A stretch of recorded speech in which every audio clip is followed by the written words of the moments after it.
Hello guys, back to my channel. Chiranjit পুজো হলাসে ক্যানভাসে তোমাদের স্বাগত জানাই। তো আবার রেসিপি নিয়ে আজকে বানাবে টমেটো দিয়ে ডিম পাউডার। তাই চলো তুমি দেখতে থাকো। পেস্ট বানিয়ে নেবো, কেটে নিলাম। তো টমেটোটা আমরা পেস্ট বানানো হয়ে গেছে। তা আদা, কাঁচা লঙ্কা, রসুন পেস্ট বানিয়ে নেবো। ধনে পাতা একসাথে, ধনে পাতাও দিয়ে দিলাম। আমি 500 ময়দা নিয়ে নিলাম। তো স্বাদ মতো নুন দিয়ে দিলাম, জোয়ান দিয়ে দিলাম, তো সাদা তেল দিয়ে দিলাম।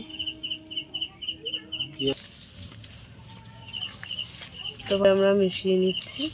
তো টমেটোটা রসটা ঢেলে দিলাম, টমেটোর পেস্টটা ঢেলে দিলাম, মিশিয়ে নেবো, ভালো করে মেখে নেব। তো আমাদের মাখা হয়ে গেছে, আর একটু ভালো করে মেখে নেব। তো আমাদের ময়দাটা মাখা হয়ে গেছে, আমরা কিছুক্ষণের জন্য একটু রেখে দিচ্ছি। তো স্বাদ মতো নুন দিয়ে দিলাম, পেঁয়াজ আমাদের কাটা হয়ে গেছিলো, নুন দিয়ে দিয়েছি। আদা, রসুন, ধনে পাতা আছে, কাঁচা লঙ্কা, ধনে পাতা, আদা, রসুন। তো ডিমগুলো আমরা ভেঙে নেব। আরও একটা ডিম নিয়ে নিলাম। আমরা মোট 4টে ডিম নিয়ে নিয়েছি।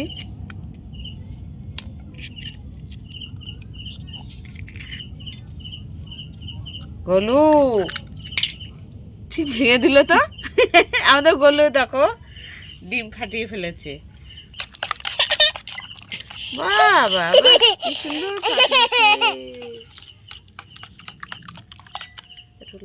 আমি গোলমরিচের গুঁড়ো দিয়ে দিলাম। ডিমের মধ্যে আমরা লেবু রস দিয়ে দিলাম।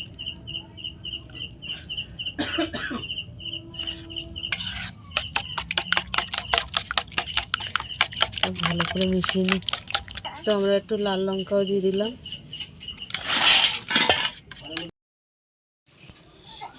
তো আমাদের উনুনটা ধরে গেছে, কড়াইটা বসিয়ে দিলাম। তো সবজিগুলো কাটা হয়ে গেছে, তো আমরা বেলে নেব, পরোটাগুলো বানিয়ে নেব।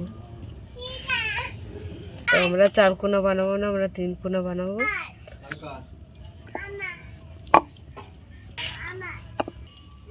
তেল দিয়ে দিচ্ছি। তো এইভাবে আমরা ভেজে নেব। কত সুন্দর ফুলেছে পরোটা, তুলে নিচ্ছি।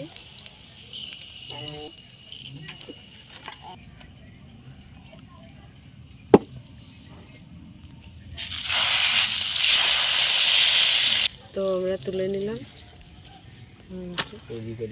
তো আমরা একে একে বানিয়ে নেব। তো হয়ে গেছে আমাদের পরোটা, আমাদের টমেটো ডিমের পরোটা হয়ে গেছে। তা তোমাদের কেমন লাগলো বলো, ভালো লাগলে লাইক করে দেবেন, শেয়ার করে দেবেন, কমেন্ট করে দেবেন, সাবস্ক্রাইব করে আমাদের পাশে থাকবে। আর ভিডিওটা অবশ্যই আপনারা দেখবেন। টাটা, আজকের এই পর্যন্ত।